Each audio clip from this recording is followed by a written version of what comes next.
Os índios coroados. Pesquisadores como o naturalista Augusto Saint-Hilaire apontam os índios coroados como sendo muito feios, baixos, de cabeça grande e chata, de ombros largos, de cabelos negros e longos, de pele escura. Andavam nus e usavam o cum e suas pinturas. Suas cabanas eram de madeira, cobertas com folhas de palmeira ou bambu. Determinados grupos costumavam dormir em redes, usavam arco e flecha, utensílios de pedra, pratos, tigelas feitos de cabaças e folhas trançadas. As pesquisas também apontam como sendo um grupo que vivia guerreando entre si, por possuírem uma índole feroz nos combates entre si ou com outras nações indígenas. Comportavam-se como crueldade sem limite. Todos os inimigos vencidos eram mortos, excluindo-se mulheres e crianças capazes de acompanhá-las em suas andanças. Quanto às mulheres, eram consideradas escravas dos homens, e eram em menor número que eles nas aldeias. Para cada 100 homens, apenas 30 mulheres. Os coroados eram monogâmicos, ou seja, possuíam apenas uma mulher. Só o cacique poderia ter mais de uma mulher. O adultério era punido com a morte. Mulheres coroadas grávidas eram tratadas com rigor. Não podiam comer carne, pois havia um mito de que as crianças nasceriam com o nariz deformado. Nem poderiam comer aves pequenas, senão seus filhos nasceriam pequenos.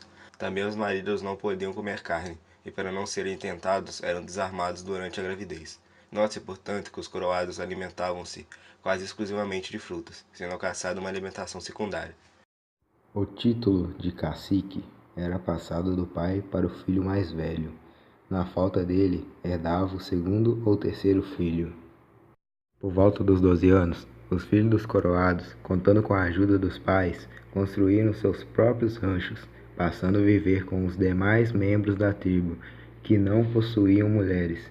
Neste ambiente reinava o silêncio.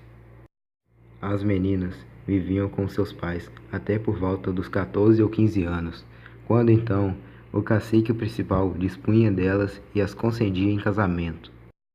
Os coroados não tinham noção de tempo para contar as suas idades, então valia a aparência, o tamanho do corpo e a força do rapaz, para, por exemplo, ser aclamado cacique após a morte do pai.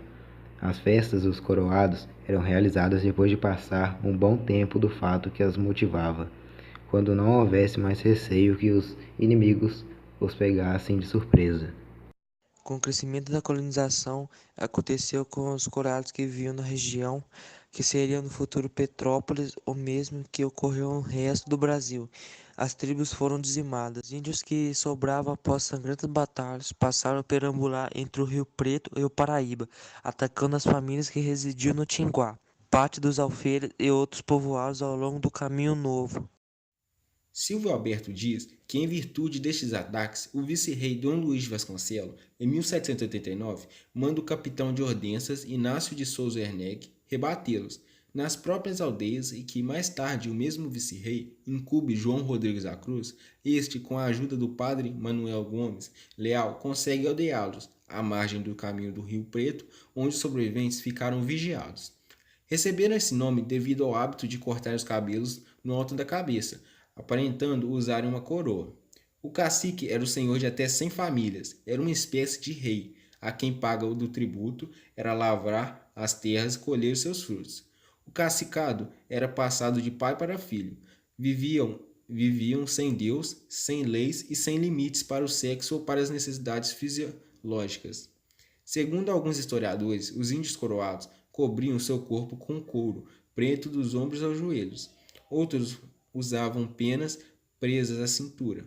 A cabeça, em época de guerra ou festividades, os chefes usavam cocares de penas amarelas e vermelhas. Pintavam o corpo com tinta de sumo de ervas com mistura de barro de cores diferentes. Usavam brinco de favas, que é semente, e colares de dentes de animais. No tornozelo, adornos de penas de aves. Durante o período colonial, todo o Vale do Rio Preto era habitado pelos índios coroados. Com a colonização branca, por volta de 1780, os índios foram perdendo suas terras e sendo escravizados. Nesta época, o Vale do Rio Preto fazia parte de uma extensa região entre o Rio de Janeiro e Minas, denominada Áreas Proibidas, que deveriam permanecer inculta a fim de se evitar o extravio do ouro. A partir de 1781, um caminho foi construído às margens do Rio Preto, com o objetivo de manter a vigilância na região. Por decisão imperial, foram distribuídas várias sesmárias que tinham como base econômica o cultivo do café e da cana, com a mão de obra escrava, e que deram origem ao povoado do Rio Preto. Em 1844, Rio Preto passa a condição de vila com o levantamento do Pelourinho. Em 1970, a vila eleva-se à categoria de cidade, desmembrando-se de Barbacena. O município possui diversas cachoeiras, rios e montanhas, e as famosas fazendas da época do Império permaneceram até hoje. Existem ainda lugares pouco explorados, dentre eles a Gruta do Funil, numa área toda coberta por areia branca e fina.